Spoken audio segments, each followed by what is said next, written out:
So this might be a shorter episode. I say might because you get us going, you never know. But we we have kind of a wild week this Oh week. man. It's a very full week because we are running 2 sprints this week. We're running a design sprint earlier, and then we are yesterday and today running a foundation sprint with 2 different portfolio companies. It's really fun, but it's kind of crazy. We haven't done anything like this in a long time.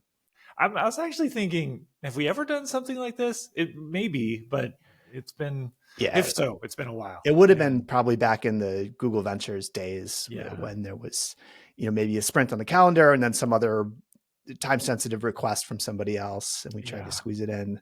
yeah. Do you want to just share briefly like how we're arranging it? Like, I Uh, think that might be kind of interesting for some people watching. Like, yeah. how do you do 2 sprints in one week? Yeah, so we're doing two different kinds of sprints. It's a design sprint and a foundation sprint. The design sprint, if you're new to sprints, the design sprint, the big goal is to create and test a prototype in 1 week, starting from wherever you are, which might be kind of zero. So mapping out the problem on Monday, choosing a target, then Tuesday sketching solutions, Wednesday deciding on what solutions you're going to prototype, Thursday building the prototype, Friday testing it with customers. That was our first sprint this week. And so Monday, Tuesday, Wednesday, we did the things I described. We mapped, we chose the target, we sketched, we decided along with the team, the startup. On Thursday, we split off to go do the second sprint. You, me, Eli, we split off. The team, the founder, head of product designer, they're building the prototype, they're running the tests, and then we're just kind of checking in with them just to sort of see how it's going. They're very capable. They're going to do a great job on their own. And we've seen that pattern when we're working with startups that have, these skills. And those are the kinds of companies we want to invest in, that have the ability to talk to customers, have the ability to build prototypes. Those are important skills that a startup needs to have. So they're going to do a great job on those things Thursday, Friday. And so knowing that we had these two companies who both really, it was the perfect time for both of them to do it like this week.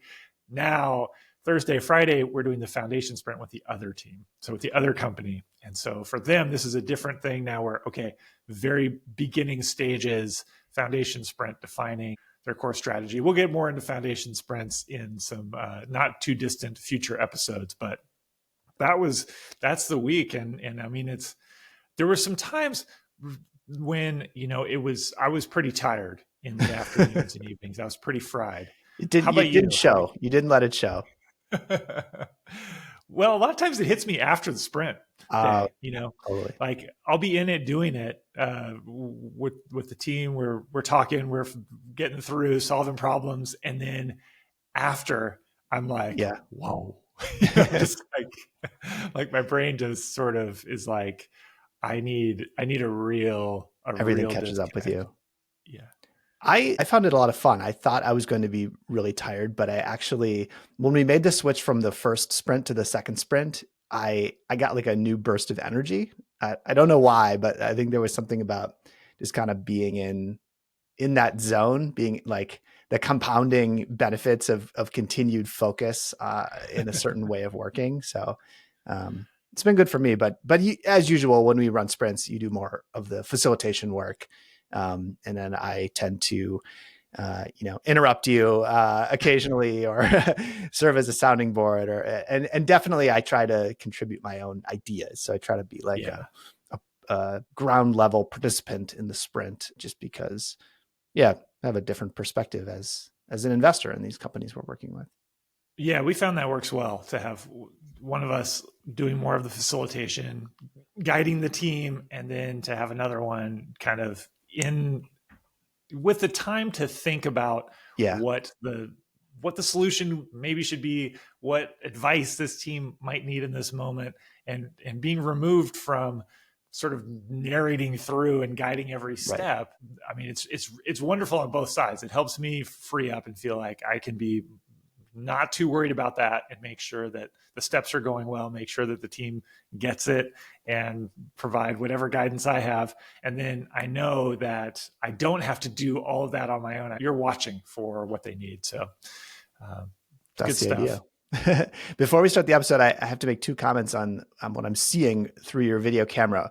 The first is that I don't think I've ever actually been able to see out that window behind you. I think Oh yeah, it's always too bright, and so I'm guessing, knowing it's your not bright. latitude, it's definitely not bright right now, and so that's probably it's not blown out, and so I can actually see the lovely like green grass behind you. It looks super nice. And then the other thing is, dang, that looks like a very comfy sweater. This is a great sweater. These are both things that you see here are emblematic of it being December as we record, and so there's very little light here in northern Washington State. Yeah. That's why you can see out the window, and that is it's funny that you can see out the window because for me it's like I can barely see out the window, it's so dark. Right. But then yeah, this is a sweater knitted by my mom, so this is a great So Cowichan cool. style sweater. Yeah, I had one of these like when I was a kid, and then that she knitted, and then when I became a grown up, at some point I was like, It did "Oh, fit. mom, would you make me another one?" And she's an excellent knitter, Oh, and that's so so cool. yeah, she put this together for me. It is warm though. If you see me wearing this, Uh-huh. you know that it's like it's a different kind of temperature than it usually is Yeah. because this is not messing around, and it's like too much for most temperatures, but Right. today it's all right. Yeah. Well, we promised a shorter episode, so we better get to it. What do you think? Better get to it. Yeah, let's do a podcast. Let's do it.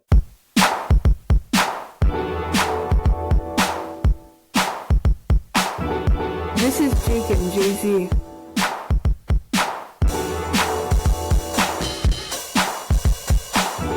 This is Jake and Jay-Z.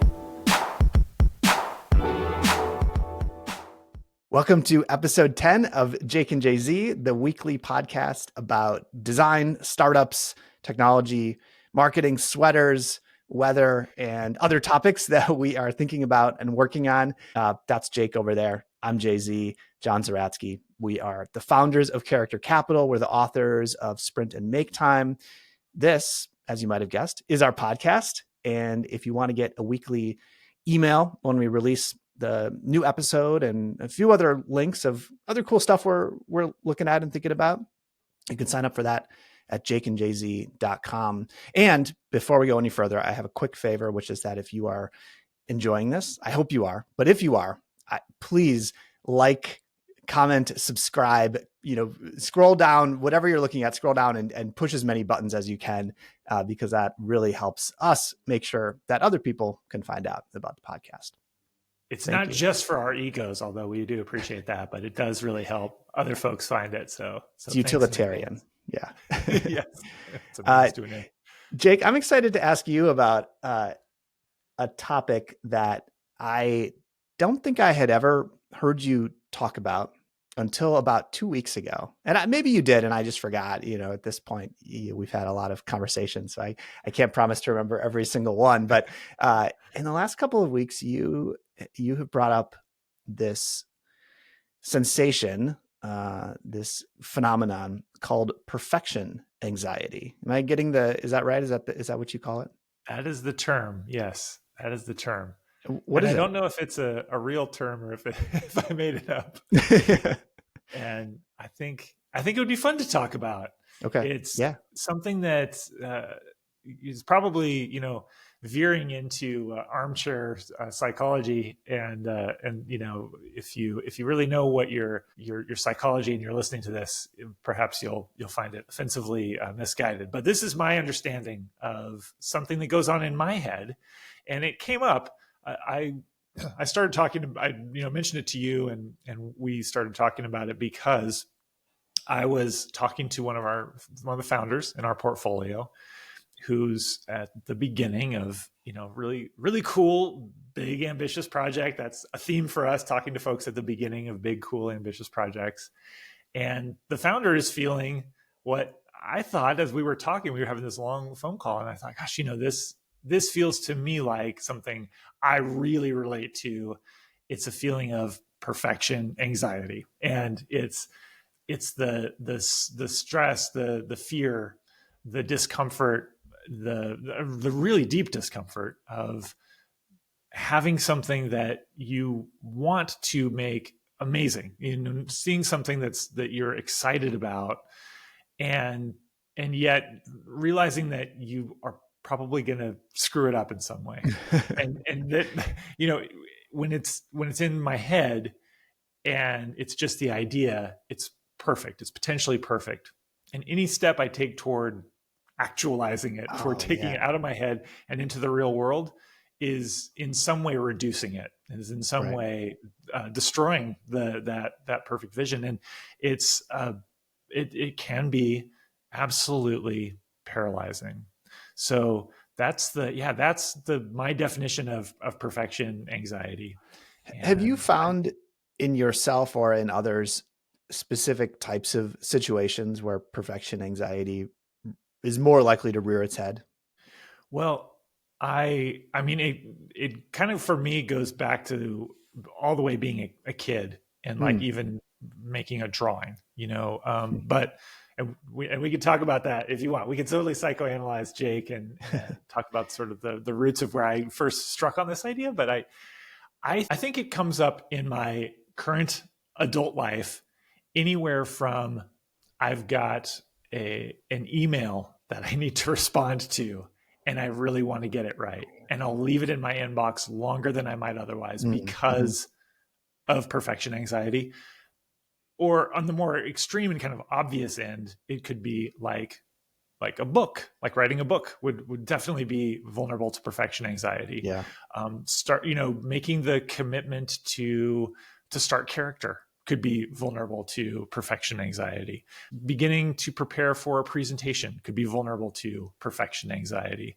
And certainly designing a new product, could be vulnerable to perfection anxiety. So it's on the big things, it's almost easier to see, but I think it's something that happens on a daily basis. And I've heard people talk about how procrastination is a symptom of anxiety. And I don't know much about that, other than that sort of sounds right to me. And to me, it's all about this fear that I won't make it perfect. Mm-hmm. It sounds like when you were describing those projects, the types of things that give you perfection anxiety, those are all things that you are and should be. And I believe you probably know you are good at those. Like those are, you didn't say like, oh, I get really bad perfection anxiety when I'm going to like paint a room in my house or like, mow the lawn. I mean, you're probably good at those things too, but like, those are all the things you mentioned. Those are like right in your wheelhouse. Those are like Jake Knapp, like A+ skills.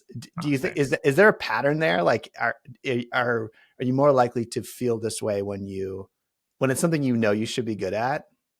Yeah, that's a good insight. I think you're right. I think it's harder when I'm thinking about it as this is representative of who I am. This is sort of representative of my existence, the way I create this thing. Yeah. And also when I feel that the opportunity is large. So if like a perfect version of this thing would be really great. Like, let me give you an example. Suppose you need to ask someone for a favor by email. This is just like a very simple thing, but and it's important to you. Like whatever the favor is, it's important to you. So maybe it's a person you haven't talked to very often. Maybe you feel like, oh, that person's like pretty high status. I don't know if they're going to even open my email. But in my mind, when I haven't done it yet, there is probably, and it might be true, that there is a perfect version of that email that has the perfect subject line. The highest converting possible email. Yes. The highest converting possible email. I've sent it at the perfect moment. Right. It has the perfect subject line. It's, it had been, if I could A/B test it for, a millennium, like I would get to, and the body of it is like perfectly written with the right combination of everything that entices this person to do the favor for me that I want. Right? This is like just a very simple example, but it reveals, there's so much complexity in that simple example. So we can imagine then the just exploding complexity of bigger projects. Totally. So if I know that there's a perfect version of an email, or I'm pretty sure that if it just was done perfectly, then the right outcome would happen. Everybody would feel great about it. They'd love to do me the favor or whatever. Then, gosh, I mean, if you think, well, let's say we're going to write a book. When it starts out as an idea, well, I mean, potentially that idea, if it manifested in the right way, it could be this, this world changing, James Clear Atomic Habits book. Like, what if you got it, you nailed it just right? Like, Right. could it be that thing that just sort of takes off? Yeah. And I think the same thing's happening for our founders, right? They have these ideas that they can see what might be possible in the world. And it's true that if they got everything exactly right, well, it's probably not always true, right? There's some things that are out of your control. But there is this sense that like there is a lot in your control. There are a lot of things that you could do to make it better. And that makes it even harder because we have we as humans, I think in general, we have such a hard time accepting that there are things out of our control. That like we might do everything perfect and it still doesn't work. It makes it even worse. That makes it even harder to like deal with these emotions and to like push through that feeling and actually get started, because that like not only are you like working against yourself with this feeling, but then you have this sense that like the world is working against you, or not, maybe not against you, but it's at least not it's not necessarily pulling for you in all ways. Yeah. I mean, to me, the external things that might work against me are comforting in a way. Like the external things take it away from being about my own decision making and my own navigation of the ship. What if Atomic Habits was the first book about habits? Would it have been as successful as it was, coming out when it did, when there had already been a bunch of great books about habits? People were sort of primed to like believe that this was an important topic they needed to master in their daily lives. Like that. Yeah. James Clear could have done everything right. He could have written the exact same book. He could have had the exact same massive audience of newsletter followers and all his great blog posts, but like the world wasn't quite as ready. Like that wouldn't have been his fault, right? That wouldn't have been because he was imperfect. It would have just, So it is a bit of comfort to know that like it could still go wrong and it's not you. Yeah. And in reality, there's a lot of things that are not us that cause things to work or not work. There's a lot of those. Probably mostly, but it's probably the balance is more external things than internal things. Absolutely. I mean, even the things that put us into a position to have the idea in the first place or to have the opportunity to do the thing, there's so many of those things that are luck based. And I suppose that's comforting, but anyway, the problem with perfection anxiety is there is certainly a logic to it, as I just sort of laid out. That's my logic. You can identify the logic thread, but it doesn't require logic to operate. And it mostly it's the most insidious when it's, operating in the shadows, when you don't see it. And it's just like, I'm just not doing that thing. I'm just not pushing the thing forward. And I'm not aware of why, or I've started the thing, but now I just can't quite press on. I look back at, so I'm going to talk a little bit about being a kid, because that's the sort of identification of this comes from when I was a kid. And back when you had V1 of that sweater. Yes, back when I had V1 of the sweater, the smaller version. Is that why you're wearing it? It's not, but it's a perfect connection. So yeah, I used to be really into drawing as a little kid. And I mean, I'm still kind of into drawing, so that hasn't stopped. But I remember my dad saying, you have to be really wary in your life of perfectionism, because perfectionism is a trait that many people in his side of the family had. And he said, your grandfather, his father, and my dad's grandfather, so my great grandfather, really struggled with it to the point where they often just couldn't do anything. It was sort of just paralyzing to them because they couldn't make the thing perfect. So they just wouldn't do anything. And it's so I remember being a kid and hearing that and being like, oh my God, like I don't want that to happen to me. And yet, when I think back on the way I felt about projects that I worked on as a kid, and when I look back, like sometimes there was this pure joy, but sometimes when the idea was really exciting, I would shut down. And I look back on like, I have these sketchbooks. I think anybody who's into drawing probably has these as a kid. You have, or as an adult, like I have them too. You have like a sketchbook or some kind of notebook, and there's like some cool stuff on like the first 2 pages, and then it stops. And there's some idea, and you kind of run out of steam. And some of that is just natural. Like I have this idea, I'm going to make this comic book out of this book, and then you kind of run out of steam on it, and you're like, actually, it wasn't as fun as I thought. Some of it's just sort of natural, but some of them I look at and I'm like, oh, too bad you didn't finish that, Jake. That was perfection anxiety. Like you didn't quite dial into it, but it was stopping you from finishing. And that's what I like don't want to do. And that's when we talk to founders, it's what I don't want them to do. Yeah. And I think that the design sprint, the foundation sprint, all these like sprint formats that we now do with folks, when I was first putting that stuff together, a lot of those methods, they were just tricks to get me to break through the anxiety, break through the procrastination, and just do something, even though it was going to be imperfect.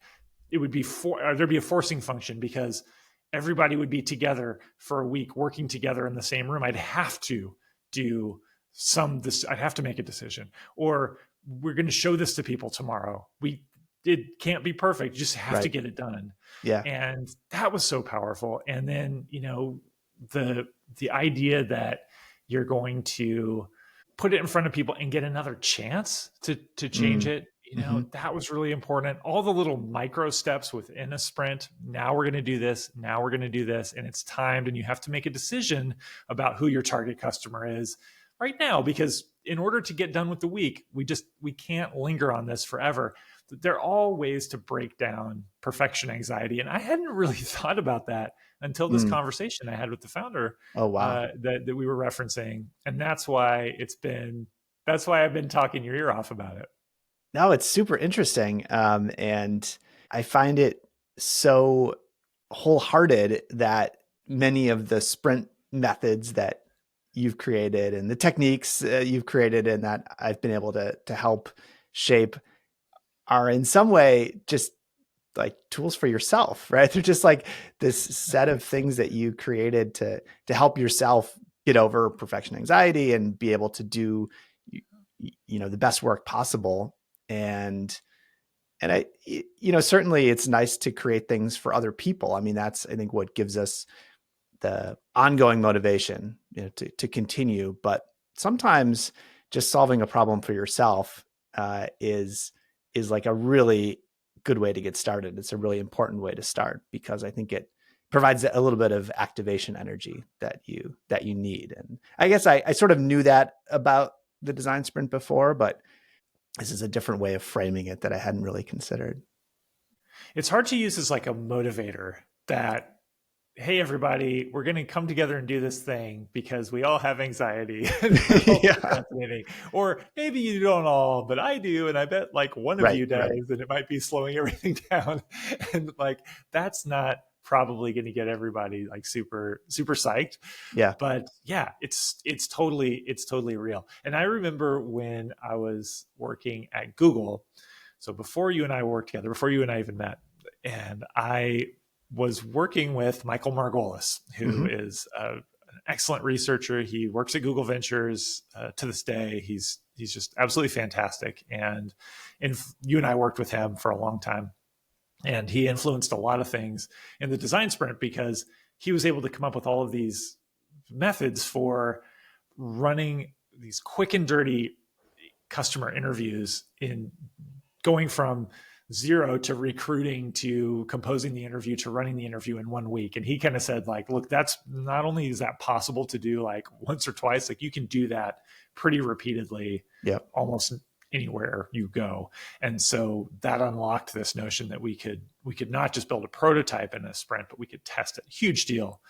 But I worked with Michael before on Gmail, and actually he was my manager for some time when I was working at Google. And I remember him saying to me, hey, Jake, did you ever notice that you seem to get a lot more done when you have some kind of a deadline?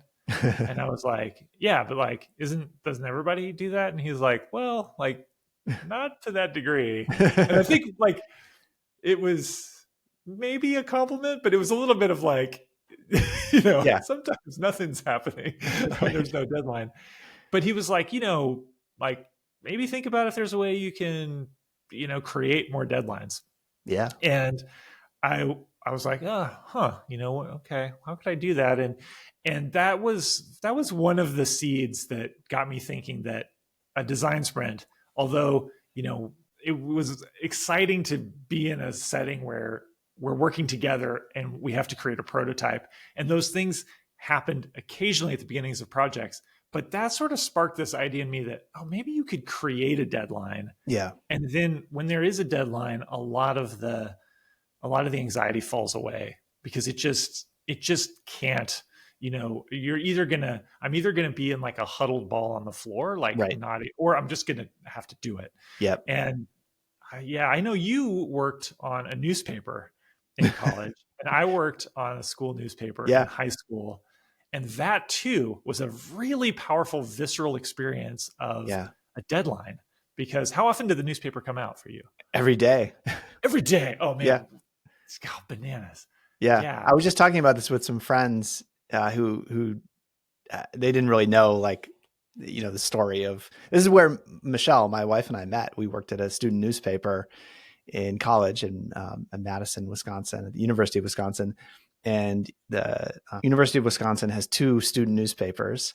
And I don't know the status, if they're still printing, if they're still daily, but they still exist as organizations. And one of them is the official school paper, and the other one is the unofficial one that we worked for. And What's it called? it's called the Badger Herald. It's quite miraculous. A bunch of students just decided to start this in the 60s, and it just kept going. Like they sell ads, they put the ads in the paper, Wow. they make enough money, they have an office, they it's like pretty amazing. But it was a daily newspaper. We printed about 16,000 copies every day. And I was the main job that I did there. I eventually started working on the website. But the main job I did when I first started was like designing the pages, and then coordinating with like the other designers and the photographers and everybody to make sure that like the production of the paper was on track. Like everything looks good, everything's there. We don't have any weird like corrupted files, Yeah. when we send it to the printer and all that kind of stuff. And that was like basically the first design job that I ever had. Like I had Yeah. designed things before. I like made websites and other goofy stuff when I was younger, but the first real design job that I had was that daily newspaper. And yeah, I don't know like if I would have even gotten into design or stuck with design if I hadn't done it in that structure of having the forced deadline every day. So yeah, I'm totally with you. Like it's very powerful to have those deadlines, whether they're created by external forces or created at least in a convincing way. They have, internal, your own deadlines, they have to be convincing in order to work, but they can be really effective. It's very hard to make a deadline for myself, for me Yeah. to say like, Yeah. I Yeah. will have this done by this day. Like very challenging. I have done that on an occasion, but that's one of those things in the category of like white knuckle. I'm going to use self-control Right. to Yeah. do this. And that's just not going to work for me for the long haul. Like Yeah. it's a tough way to go. If you can create the deadline with other people, Right. then the magic happens and the Yeah. deadline becomes real. And like, oh God, okay. Yeah. That's one of We're the all big doing philosophies in Make Time, which is that if you want to spend time on something or get something done or make time for something, you can't just white knuckle your way through it. You can't just say, today I'm going to be better. Today I'm going to be more productive, more focused.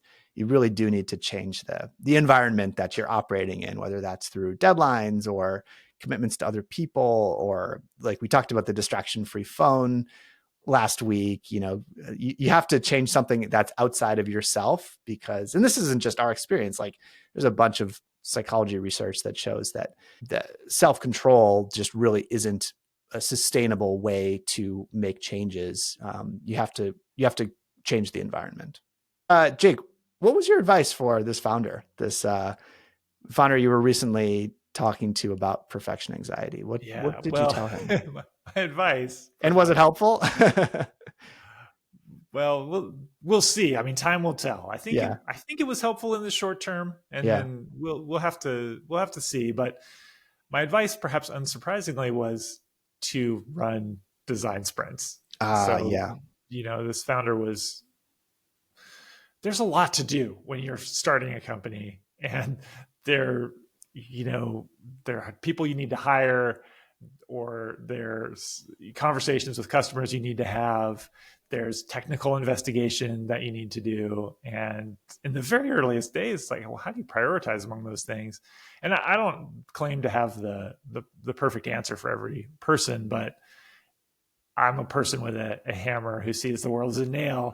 But I also know that when it's unclear what to do, taking the action of creating a quick version of the thing and putting it in front of customers is super powerful. Yeah. And the design sprint creates this external deadline, because as soon as you start scheduling with customers, Right. now you have to have something ready to show them. And to me, that's one of the most powerful deadlines, is like someone is expecting me to show something. And even if I arrange for that to happen, once it's in place, it really fights the anxiety. We actually heard that earlier this week, the design sprint we were running this week. There were a couple of moments where he's like, we got these customers lined up. Like we got to figure out what we're going to do. It's like, all right, is it working? Like this is why we work in this way. Yeah. It's exciting. It takes me back to making the newspaper, and like we would call it Hell Night the night before we made the newspaper. We only came out with the newspaper like maybe once a month or something. I mean, granted, we were high school students. We were not as competent as you guys were, but still the notion of doing it daily and going to college is like, I can't even fathom. But that zone that you get into when you're creating it and it has to go to press, it's like, it's wonderful. It was so liberating, because if you are a person, if you like creating things and you can get into the situation, especially if you have perfection anxiety, if you can be freed of it for a while, that feels great. And then if you can make something and see that it's okay, that it's, not perfect, it does make it, I think, more possible to get through the next time too. Yeah. It doesn't make it go away, at least for me. It's still there. Still there. I mean, if this camera could pan around my desk and turn, if I screen shared my email, like it'd be full of things. We'd be like, oh, that perfection anxiety, you need to deal with that. Just like stop, whatever. But the longer you spend outside your comfort zone, the larger your comfort zone becomes. That's a saying that I've become very fond of. And I do think that when you can get into that newsroom zone where it's got to go to press, you get into that prototyping zone where the people are showing up tomorrow, it reminds my body like that's what it feels like to just make something imperfect and be okay with it. And I can come back to that to some extent whenever I can identify that perfection anxiety is what's going on. Sometimes I don't see it, but as long as I can see it, and then maybe I can say like, okay, then it helps. Yeah. That seems like a really useful 2-step little process. One, if you are feeling stuck on a project, like consider whether it's perfection anxiety. Consider whether you're not starting because you're afraid of what it will be like when it's done, if it will be less than what you imagined it being. And then 2, find a way to change your environment, find a way to create a deadline, to put yourself in the newsroom or put yourself in the design sprint or something like that, to kind of bust through it. And it seems like a really helpful little 2-step loop that people can use. One of the tricks that I often use, you may not realize this, but you're often my perfection anxiety lifeline. I'll be like, oh no, like I'm stuck on this, and it's because I can't bear to make an imperfect decision about the proper action. And I'll like text you or email you and be like, hey, what do you think is a way to, can you think of a way to do this? Or if I have an idea, but I just think it's not perfect and I'm afraid to do it, I'll send you like, hey, I'm thinking about this. And this, it might be like, for this this post we need to send, or I need to send an email to a founder or something, and I want to make sure I have to phrase it right or whatever, like just to send the draft to you, even if you're just like, yeah, that sounds fine, or like, I don't think this is a big deal, or like, Yeah. or like sometimes you'll be like, maybe think about this or whatever. It's like it's a way to break the hold, the stranglehold that it has on me. Yeah. And so that's, it doesn't always have to be create a deadline. It can be just like anything that makes me see that it's okay for it to be perfect. Yeah. There's a great quote about it, and I can't remember if it's I think it's from the book Bird by Bird by Anne Lamott, but it might be something else. So if you're I doubt the actual author of this. If I doubt Anne Lamott or the actual author would be listening to this particular episode, but if you were the actual author and I screwed it up, sorry. And if you're Anne Lamott, thanks for listening. But the metaphor that this person uses that I just love, is so vivid for me, is of like having the idea in your head is like a butterfly. And if you want to turn the butterfly into like, you want to capture it and like create it, bring it into the real world. But by capturing it, you're like pinning it down and like ruining it. You're like destroying it as you go. And that process feels that painful to see something beautiful and know that you're destroying it. And I just found a lot of comfort in that metaphor, because I was like, yeah, it can feel that painful. It's illogical, but it can feel that painful. And it's a bit freeing to know that someone else felt that way. And I just thought like, okay, I'm not crazy. When I feel that way, I also don't have to be ashamed of feeling that way. I could just try to notice it and use one of, maybe an increasing toolbox of strategies to get past it. And I'm sure it's something I'll always deal with, but I'll keep trying. I keep trying to come up with new tricks to get myself past it. Jake, do you have any recommendations to share with our listeners? Well, as it's December here, that means it's time for Christmas music, holiday music. And there are many great Christmas songs. And I know you're a big fan of Christmas music yourself. Yeah. But one album that I think I feel like it's a little off the radar, that I think is excellent, is the Weezer Christmas EP. Wow. And didn't even know that existed. Okay. If you like Weezer at all, and I'm sure not everyone is a huge Weezer fan, but in fact, I'm not such a fan of their later work, but really their earlier work, I really do love. And every now and again, we'll have a great song that I love. But the Christmas EP I just think it's so delightful. And I listen to it over and over again in December. And then as long as I can into January even. And I actually just converted my son, who's 13, who has been like not really too into it. And then yesterday he was like, Dad, I got it. I see why you like it so much. They sing Christmas carols. So it's not like new Christmas songs that they've written. They're like the very traditional religious sort of Christmas carols, a lot of them.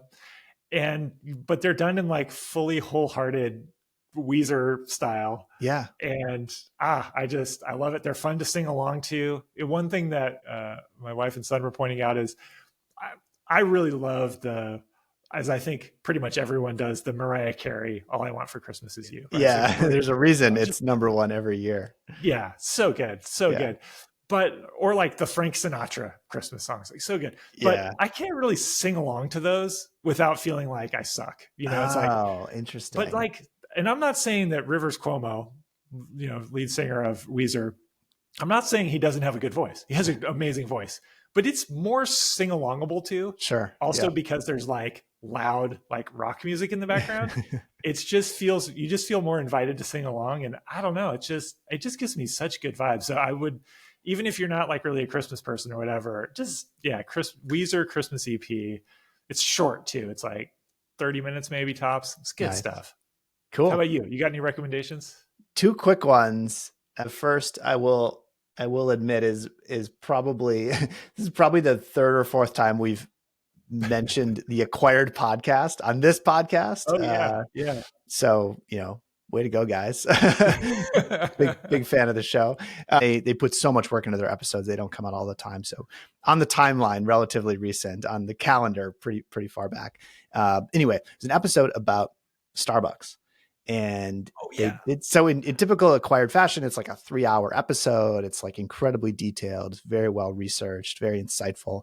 But they did something that they rarely do. I don't know if I've ever seen them do this, which is that they had not technically the founder of Starbucks, but they had Howard Schultz, the sort of, for all intents and purposes, the founder of the Starbucks that we know today, the longtime CEO, multiple time CEO. He left, he came back, he left, he came back.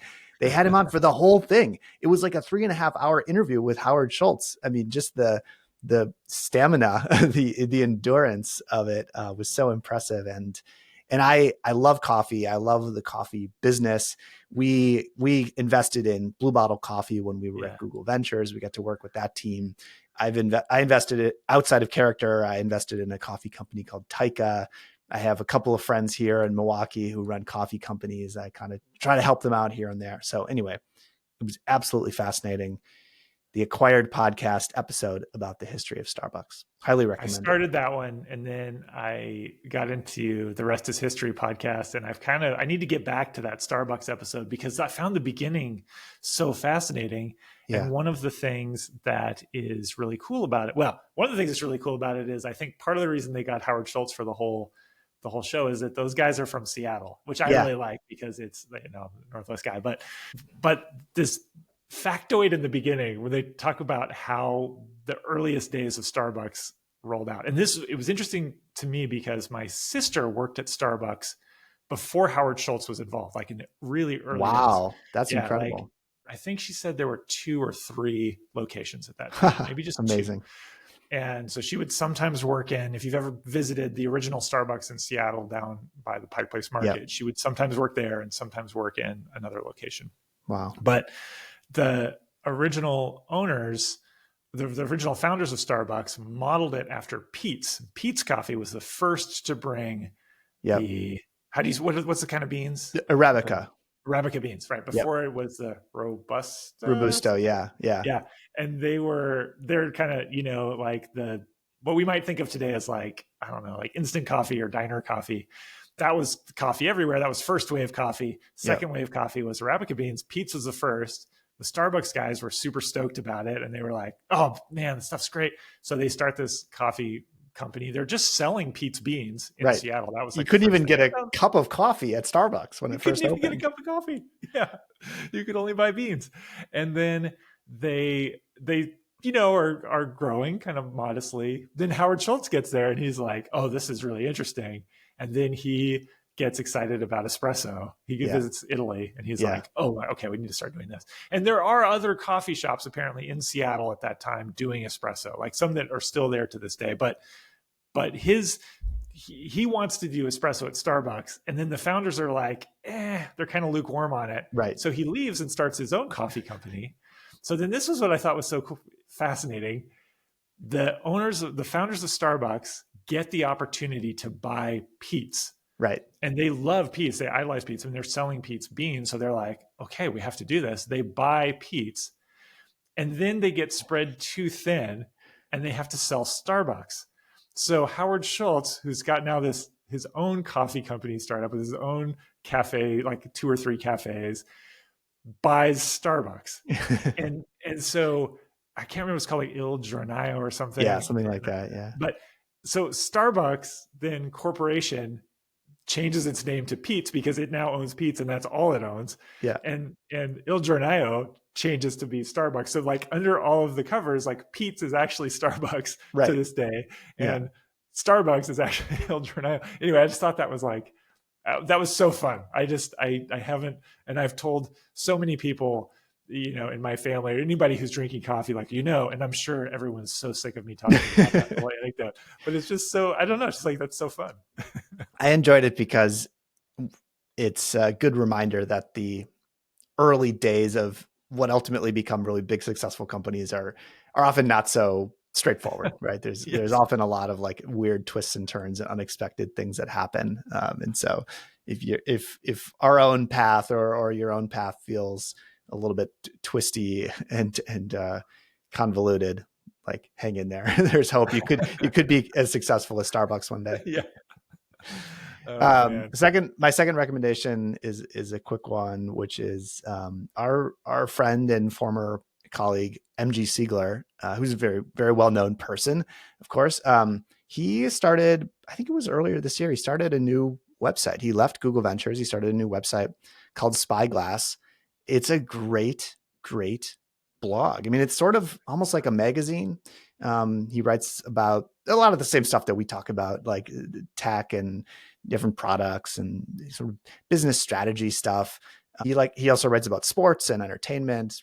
Interesting. I don't know how he produces as much writing as he does. It's really astonishing. But he recently came out with, I think he calls it the Dispatch. It's a daily email. It has become sort of like my one daily read. I mean, I subscribe to a bunch of newsletters, but it's kind of the one thing that like I prioritize reading because I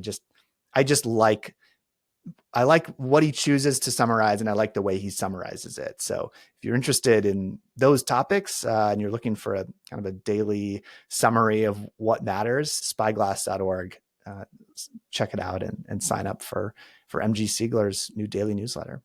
It's really great. And it's really both readable and skimmable. He has a great, sort of narrative take on the news of the day, the tech and sort of product and entertainment news. So you're probably not going to get like bummed out reading it, but he is also really good about putting in good headlines, links, so forth. So you can spend 5 seconds reading it, or you could spend, 20 minutes reading it, and it's sort of, you choose your own adventure, which is nice. Really prolific. I mean, that guy, talk about the daily paper. Incredible. He's just cranking it out. One man show. It's amazing. Yeah. We got to stop recommending other people's stuff though. No one's going to, we got to start recommending previous episodes of this podcast. Self-recommending. All right, cool. Well, thanks for listening or watching. This was episode 10 of Jake and Jay-Z, our weekly podcast. If you want to get an email when we release a new episode, go to jakeandjz.com, sign up. That's where we will increasingly share interesting stuff that's going on. And if you liked this episode, please scroll down below, hit all the buttons you can, like, comment, subscribe. Please tell a friend so we can help more people find out about this thing. Thanks. Thanks, guys. Bye.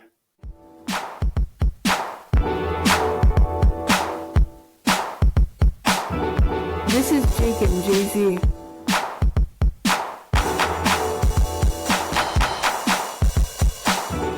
This is Jake and Jay-Z.